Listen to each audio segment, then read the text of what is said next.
Hello, and welcome back to People Often Suck podcast, where we bring you true stories of some of the most awful, suckiest people in the entire world. In fact, sometimes we talk about them around the world, while giving credit to those unsung heroes that are out there. I'm TC, and I'm here, as always, with the other guy named Tom. And this entire episode, Tom will be sounding exactly like that when he does his stories. Right, Tom? Tom. Okay, there you go. Before we begin, do us a huge favor and slap the like button. Oh, You're supposed to have that sound effect ready to go. That's a sucky slap. That's right. That's a crappy. There you go. We have a little kitten sound that you... slap that button, leave a comment, and share us with someone you know. It would really help us grow.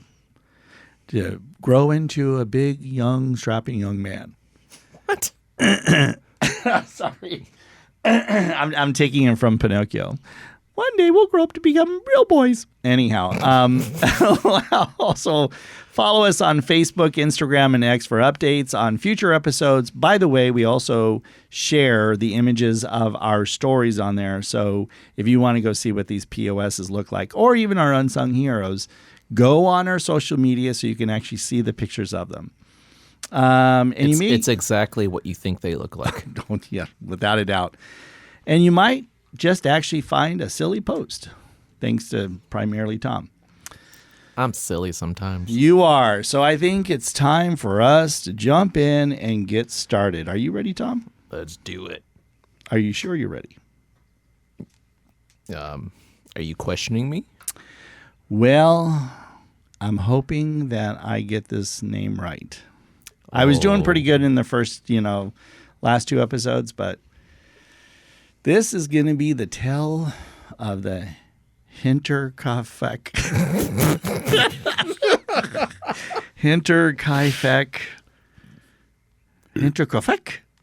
murders.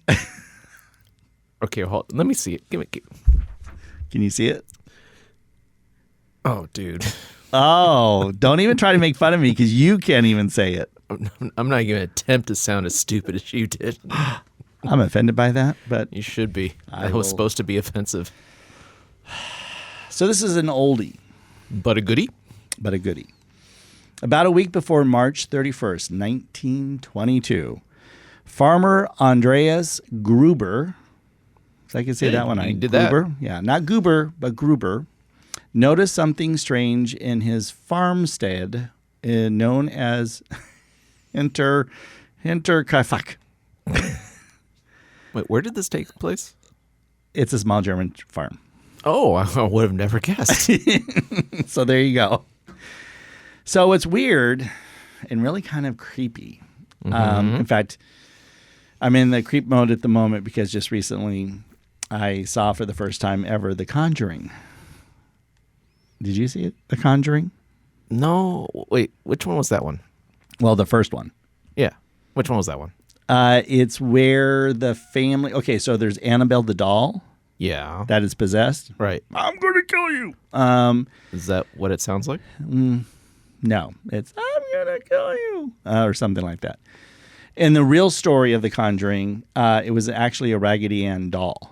In the movie... Okay, yeah. In the movie, they decided to make her a little bit more horrific looking of a doll. Right. And they probably couldn't get the rights to Raggedy Ann anyways.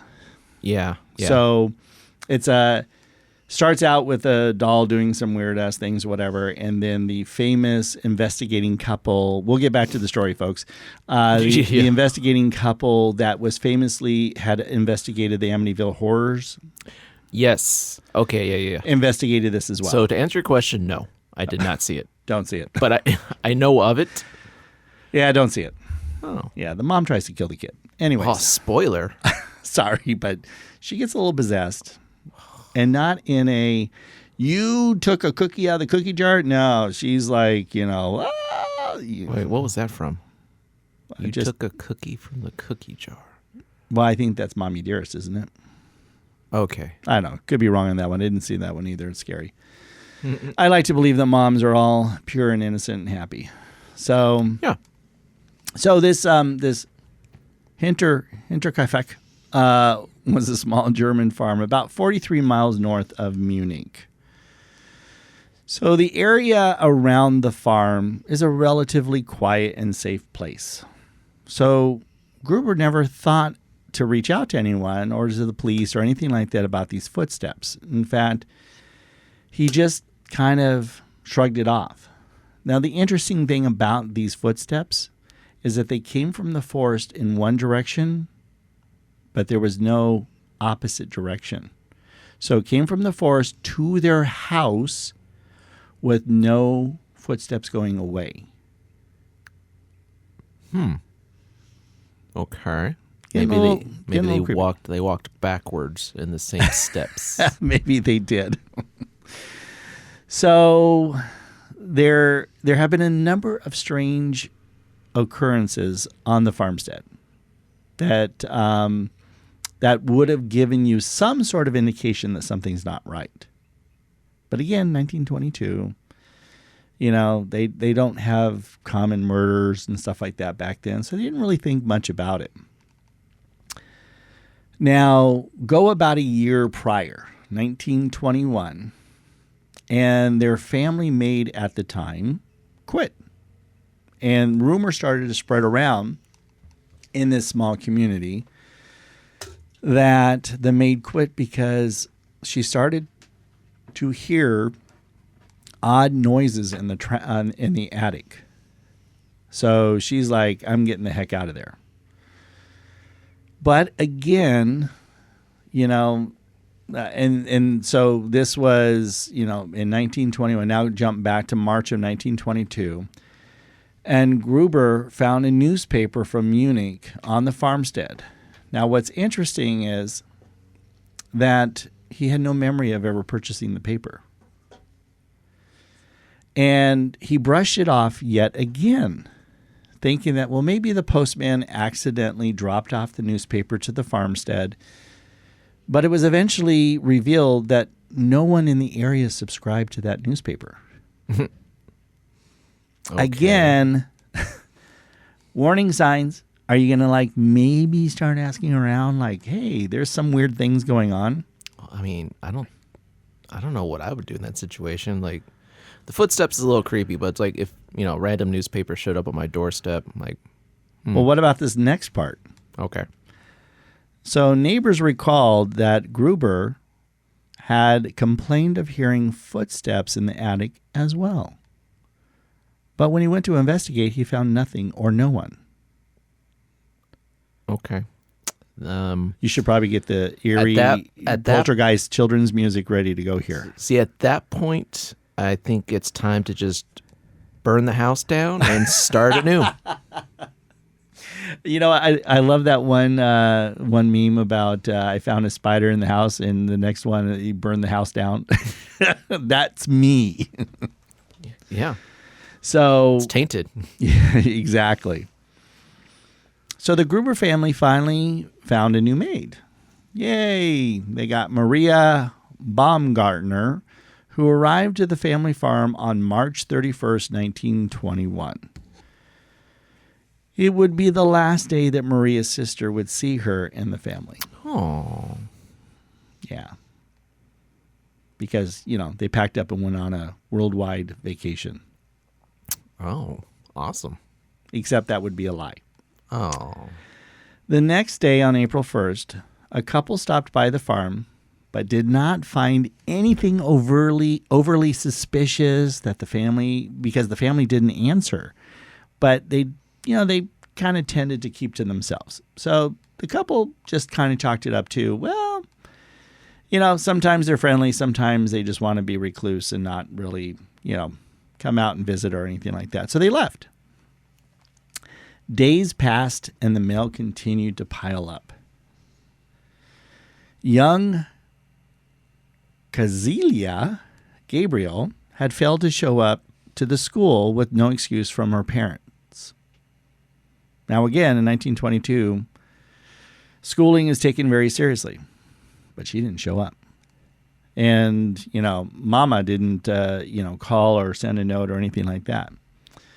The family were also consistent churchgoers, but failed to show up that Sunday morning as well. So something is just not adding up as people are starting to pay attention and sit up. Finally, after word started spreading of concerns about the Gruber family, their neighbor, Lorenz Schlittenbauer. You want to try that again? Schlittenbauer. I think it's Schlittenbauer. We're going to stick Spot with that on. one. Thank you. Arrived to the property on April 4th. Now, remember, I told you the new maid arrived on March 31st. It is now April 4th. So they arrived to the property with 2 other men to look around for the family.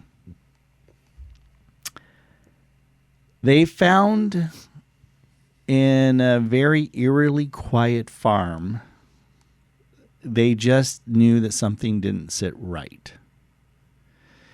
Upon entering the stable, they found 4 bodies dead.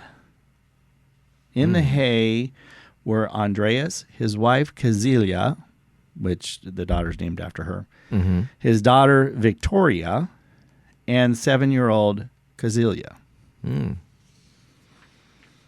So they then found, when they went to the house, in the bedchamber, Maria, the new maid.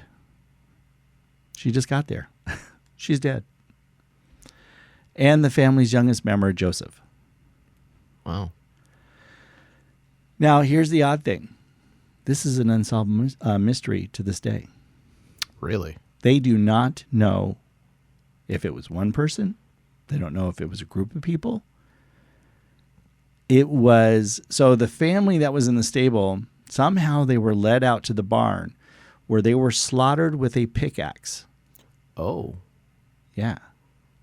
So each one. Each one. That's interesting. It's like, you'd think like,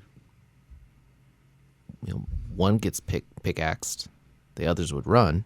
You would think, right? Yeah.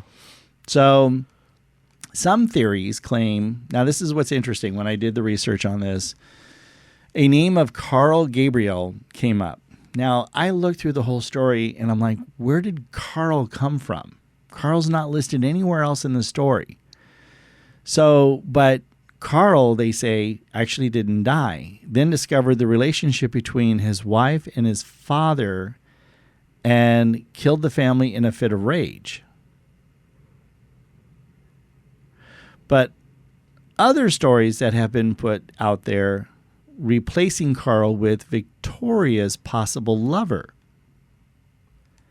who may or may not have been Lorenz Schlittenbauer. Remember, the one who came with the other 2 men to look for the family. So he's the man who allegedly, discovered the bodies. Now, Schlittenbauer's actions following the discovery certainly called in his credibility into question, especially his disturbing of the bodies. So when he found them, he did some movements.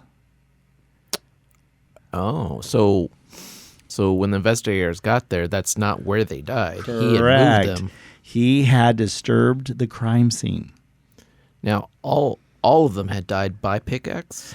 It only says the 4 out in the stable did. They did not say how the 2 died inside. So, but the investigators were never able to fully conclude that Schlittenbauer's actions led to the murders. So, of course, he was never, arrested or convicted or anything like that. But ultimately, any leads the investigators had over the years led only to dead ends. The case was officially closed in 1955, though interrogations continued up through 1986. With who? And the chief investigator, Conrad Mueller, retired when he did. That's actually in 1986 is when he retired. That's when the further interrogations ended. But he never got any closer to finding the answer. To this day, no one has been able to solve the mystery that may have involved one or more murderers in this crime scene. Man, I So I get so like irritated by hearing stories like this that are just completely unsolved, and it's like 150 years later. It's like, well, then there's literally no way we're ever gonna find. I mean, at this point, unless somehow someone has come up with any sort of, key evidence, oh, my uncle, I found letters and he wrote it to, his girlfriend admitting to the murders or whatever. Even then, it's Well, hearsay it'll or be speculation. It's just like with the whole like Jack the Ripper. It's like everyone, to this day still has no idea, but there've been Of who he actually was? Yeah, but there's, we think it might have been this guy or this guy or this guy. Like, okay, well, there's no way to find out. It's just been too long. Right. No, exactly. So, crazy that this story. So we don't have an actual POS necessarily, but obviously somebody or somebodies were inhabiting their attic, watching closely the family. And this is over a year, because remember, the first maid quit a year prior because she's like, I'm out of here. This place is haunted. Something's going on. So I think this is an unsolved POS that perhaps will just go down in history and never be solved. But doesn't mean that the person or persons weren't any less of a POS. But if you go on our social media, you can actually see the family standing in front of the farmstead, if you will. Man. Well, that was a bummer. There's no conclusion. Well, I'm sorry to let you down on that. You should be. But I wanted to let you know that, even in 1922, a seemingly innocent family in a very nice, quiet community can be killed. Wiped off the face of the earth. And back then they didn't have the techniques of investigating to the level that we have today. So, yeah, I'm curious if something like that did happen, if we could still solve it. I would think we'd be closer to, fingerprinting or blood splatter. Maybe. Yeah. So, is that it? That's all I got for it. I'm sorry to. All right. Well, sorry to let you down. I got one that's a little bit more current. Oh, that's boring. It's just what you sound like. Wow. Yep. And you know what? I think I let Florida off a little too easy last episode. Wait a minute. With all that Fox talk. Don't tell me that you have a Oh. Back to Florida, baby. I'm sorry. It's the Germany of America.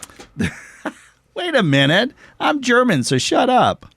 Oh, so you're technically like Floridian. No.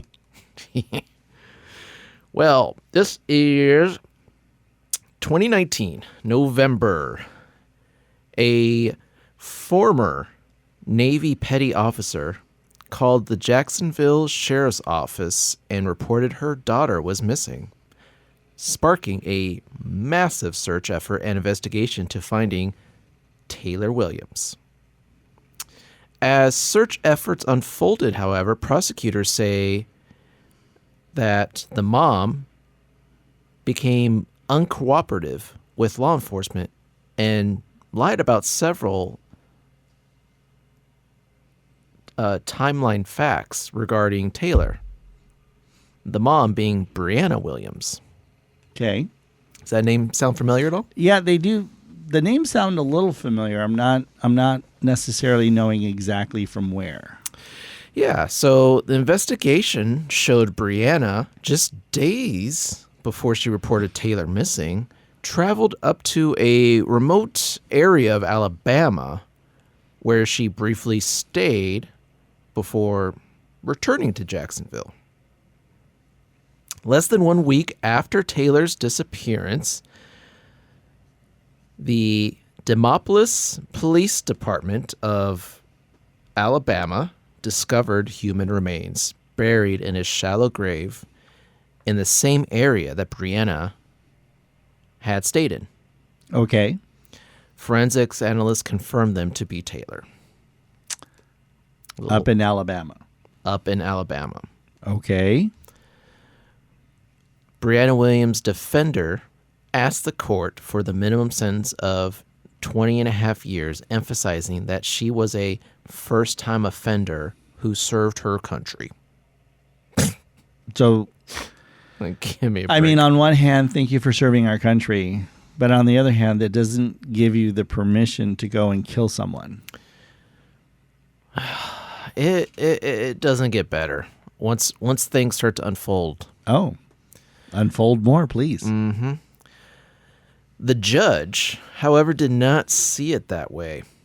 His judgment was based in a large part on his belief that Williams starved Taylor to death before disposing of the body, citing evidence that reportedly showed Williams did no significant grocery shopping, and that when Taylor was last seen, she was small for her age and appeared to have lost a lot of weight. She was last seen alive in April of 2019.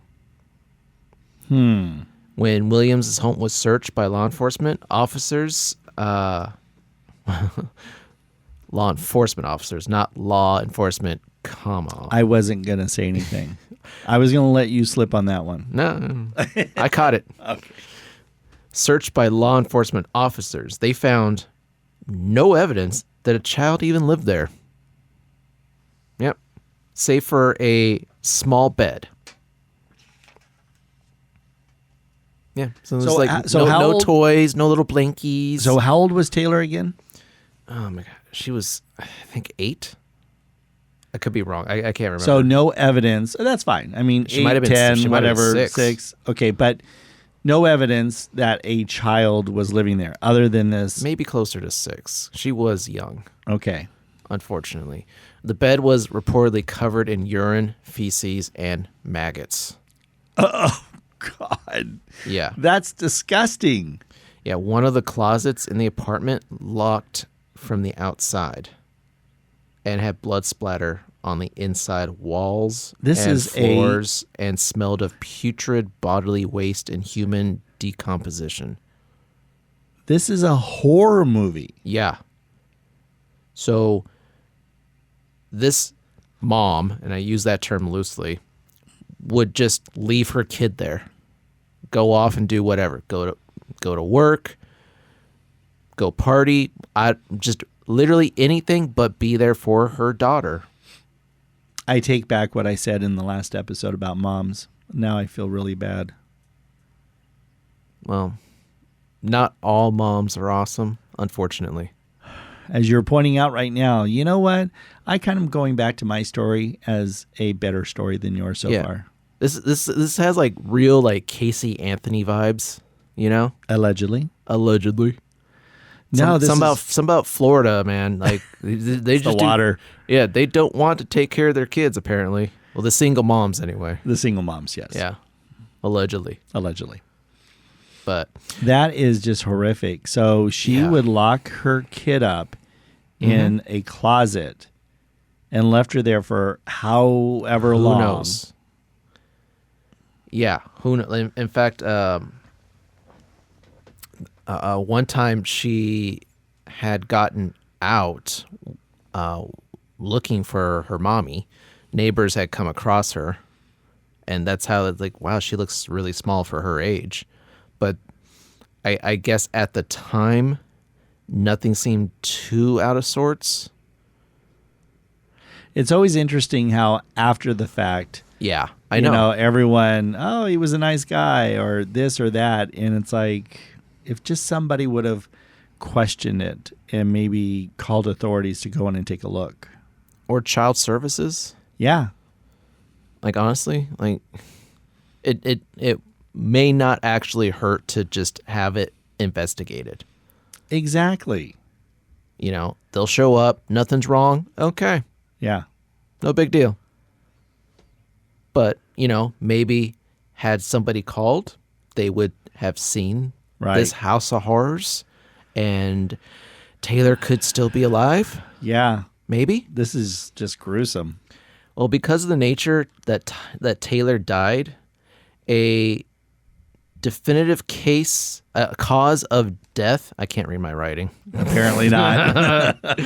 A definitive cause of death can't even be determined. Because it was that bad. It was that bad. 5. She was 5 years old. Oh my gosh. The 5-year-old is believed to have died several weeks to several months prior to being found. Yeah. Like she was so decimated. Like they can't even figure it out. Did she die from starvation? This woman is pure evil. And you know what? And we need to not be afraid to call evil what is evil. This is evil. You literally... Yeah, neglect is one thing. Yes, this is just evil. Yeah, this is a whole nother level. Yeah. So Brianna, after she was arrested, Brianna was hospitalized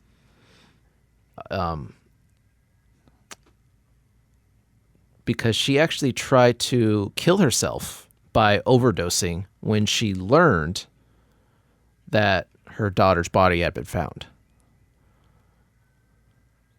Wow. So she knew she was cooked. Yeah, of course she did. Yeah. And she tried to take the easy way out. Of course. And luckily she didn't die. I mean, I say that loosely because it's like, really, who's gonna care? Right. At this point, it's like, but no, she didn't die, so she gets to be punished. She gets to serve out her sentence. She pled guilty to second-degree murder in March of 2022, and she is serving a life sentence. In which state? Florida. So in Florida. I mean, look, we can make jokes about Florida, but at least they know how to prosecute and convict. I'll give them that. Yes. They give 0 Fs. They don't coddle over there. They don't hold your hand like, well, I know you did something bad, but it's probably because you were neglected and you weren't hugged enough as a child. So you know what? You just scoot along and promise you won't do it again. Right. Like certain other states. California. So Exactly. Yes. That heartburn, that state burn, huh? Yeah. Wow. That is just Sucky. sucky. That is horrifically gruesome. I mean, it is. Thanks, Florida. Yeah. But she did this in Alabama, though, right? No. She took her body to Alabama because she was originally from Alabama. So technically, no. She took the body across state lines to Alabama, but where she's buried. from Alabama. You can't blame Florida for that. Okay, we can say it's Florida. Floribama. Well, we'll think about it. From Alabama, influenced by Florida. Okay, we'll give that.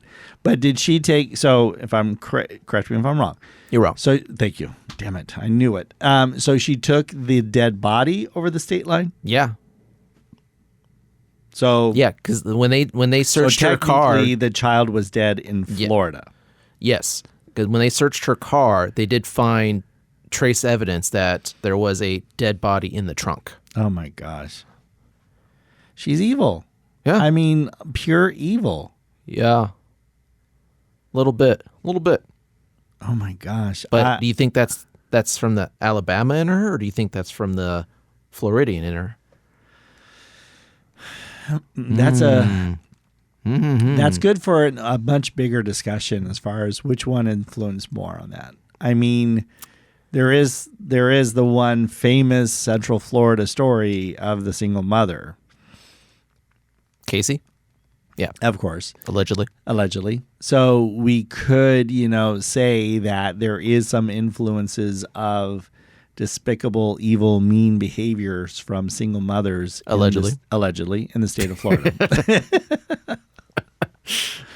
She was convicted, so we can actually say that part. But you know what she was convicted for? Which one are we talking about at the moment? Casey. We're going to go down that one for a second? I'm just saying. Like, No, tell me, please. I'd like to know. It's been a while since that case. Lying to the police. That was it. Because, if I'm not mistaken, they had a hard time. I know she's out, unfortunately. But if I'm not mistaken, they had a hard time conclusively making the case strong enough that she did, in fact, kill her child. Or was responsible for the death of her child. Right. But they did get her for lying to the police with her statements.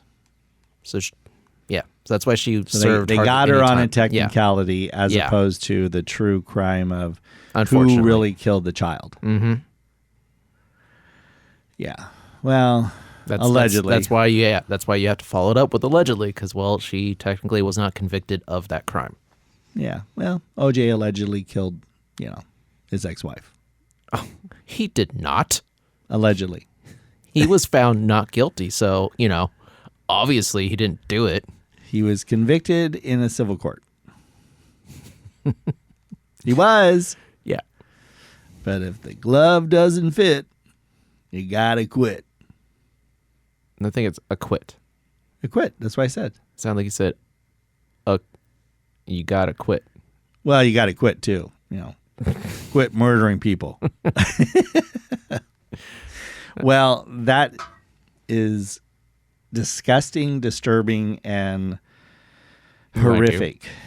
And I would imagine that woman needs an exorcism at this point because she's possessed. Well, unfortunately, it's in Florida, and they do not do taxpayer exorcisms. So I would be happy to go do one for free. I'll do it pro bono. I'm not sure where you're going with that. I'm not sure where I'm going with that either, but I'm ready to move on to a much better story that is about happiness and give us puppies and rainbows. Puppies and rainbows. Well, it won't be necessarily puppies and rainbows, but it will be a story that comes from our friends across the pond over in good old England. Oh, jolly good. Thank you. Because I can't do a British accent. So I appreciate the fact. Well, that was actually better than I could. So a grocery store delivery guy named Leonardo Pinto Dantes. Okay. Leonardo Pinto Dantes. No, not Leonardo. Leandro. No, Leandro. That's it. Leandro Pinto Dantes. Dantes. So he got the feeling something was not quite right when he had stopped off to drop off some groceries to a customer of his that he has visited many times before and dropping off groceries. It was about 9 o'clock in the coastal town of Poole in southern England when the driver for Asda Stores arrived at his next delivery. Is the picture getting painted? Mm-hmm. Okay, good. I'm picturing it now. He gets there. He's dropping off the groceries. Short, stubby man coming up to the porch. Yeah. And something's not quite right. And he goes, "Oh, what's all this then? Fish and chips." No, that's not even remotely what he said. Bugger off. Please stop. Okay. Jolly good. No, what he said was everything didn't seem normal. Can you say that? Oh, crikey. Right, no, that's Australian. Okay. It's all 6 and 7s. That's Potter, isn't it? That's British. Oh, whatever. So anyhow, everything didn't seem normal to this 36-year-old grocery store delivery guy. The light was on and the TV was on, and I knocked on the door, but she didn't answer. So I called the contact number we had for the delivery, but got no reply. The footsteps went one way and never left. And there was a newspaper on the porch. So remember, this is supposed to be a happy story. Let's get back to that. All right. So he says, I thought at first maybe they must have gone out. So I looked in the window and no one was coming. So he decided to leave, but something just still didn't feel right. So we went back to the residence. And he said, I believe God made me go back to the window. I pushed some branches away so I could get a better look. And that's when I saw the lady face down on the floor. He quickly called the ambulance. Was that good? No. It wasn't even good? That's not a British siren. I thought it was. No. What is it normally?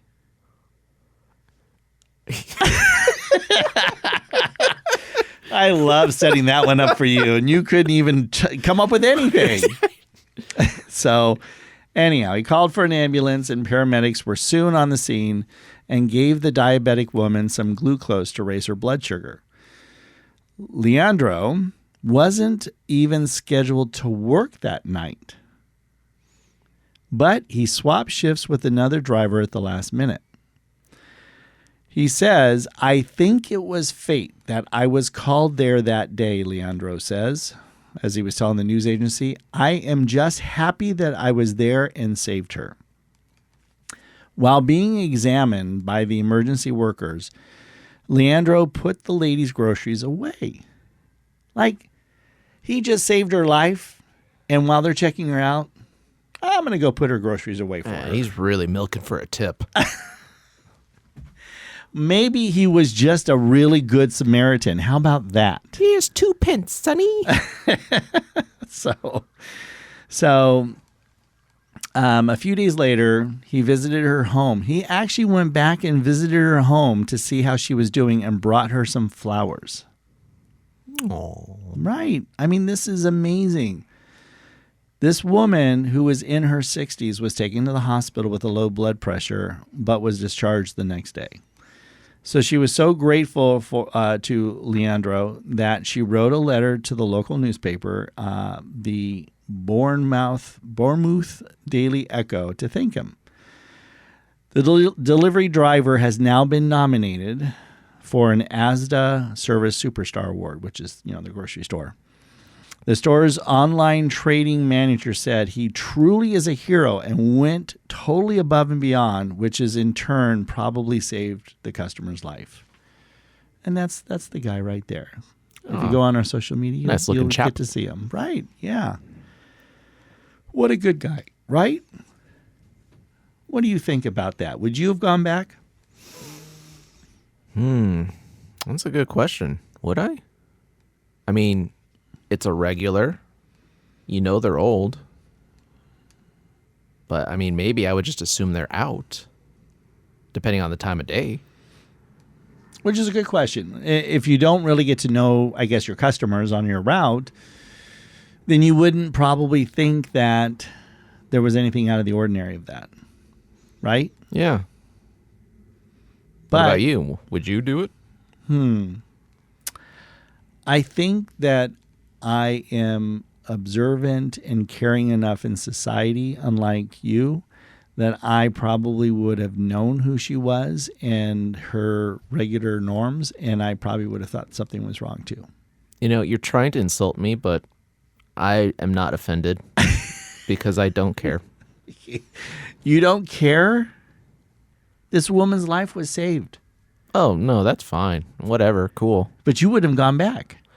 Probably not. See? I would have saved her life. You wouldn't have. Especially if she was a bad tipper. All based on money.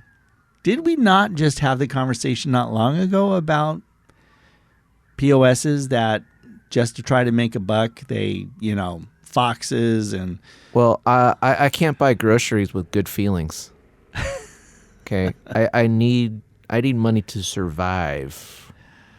So if you want my good services, they cost money. We're going to have a conversation, a much deeper one about this later, because I'm telling you. We're not. Oh, yes, because you need to make sure that. Oh, geez. I just knew it. Such a mean, horrible, evil person.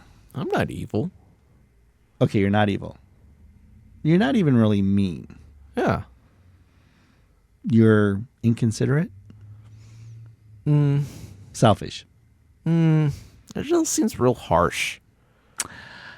Careless.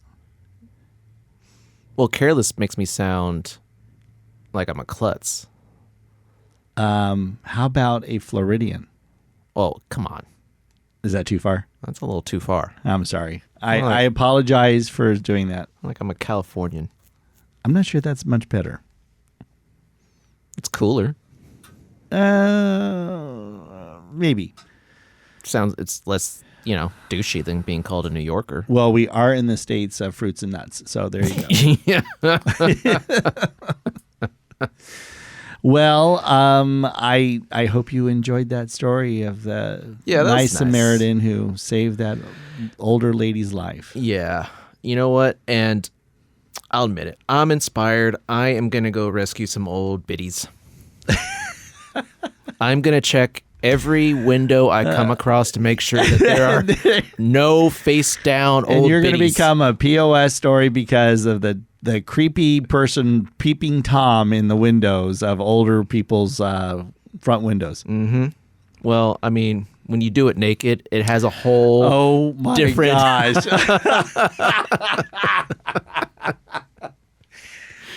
Can I get this on video, though? I want to make sure it's captured for the whole world to see. I bet you would. Just check police body cams. It'll be up one day. And in the background, I'll be back there holding up the boombox or whatever, playing "Thank you for being a friend." Well, that's what gets the older people to come to the window. That's what it does. Okay. Well, yeah. I mean, Golden Girls is their golden calling card. Oh. You didn't know that? I did not. Yeah, absolutely. Thank you for being... See, now it's in my head. Well, that and also my friend Kai Knopfsinger, it calls him as well. You could play that, and he'll come out of any room and all of a sudden start singing it. Cool. We'll have to do that experiment sometime just to show you that. Okay. Well, okay.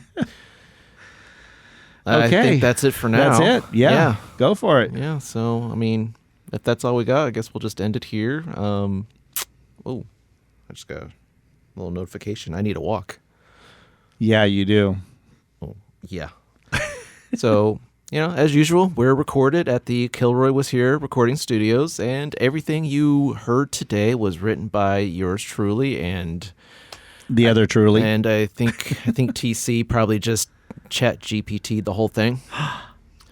I did not. Yeah. I looked all of that up. Yeah, and produced by the legendary Mark Wallegren. He is legendary. He loves it when I call him that.